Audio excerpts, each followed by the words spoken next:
Британскиот вид на коронавирусот би можел да стане доминантен вид во светот, предупредуваат научниците.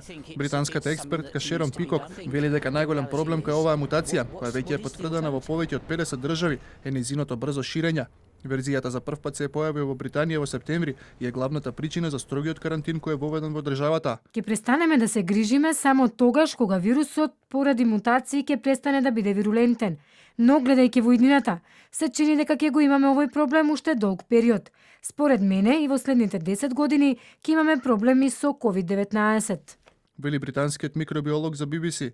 Новиот сој на коронавирусот веќе стави 3 региони во Чешка во целосен карантин. На жителите на областите им е забрането да ги напуштат, додека пак луѓето кои не живеат во тие региони не може да допатуваат таму. Од утро во Грција пак стапија на сила нови рестрикции, односно се поведува 17-дневен строг карантин. Повторно се затвараат поголемиот дел од објектите кои претходно добија дозвола за работа, а учениците се враќаат на онлайн настава.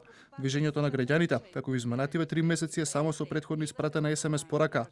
А директорот на регионалната канцеларија за Европа на Светската здравствена организација, Ханс Клуге, вели дека бројот на хоспитализирани и смртни случаи како резултат на инфекцијата постепено се намалува во Европа. Иако секоја недела се пријавуваат повеќе од 1 милион инфекции во европскиот регион, вкупната заразеност од COVID-19 се намалува веќе 4 последователни недели, а бројот на нови смртни случаи е намален во рамките на 2 недели. Илјадници граѓани на Хрватска денеувиве стапиле во контакт со амбасадата на Русија во Загреб во обид да дојдат до вакцината Спутник 5, пишуваат хрватските медиуми.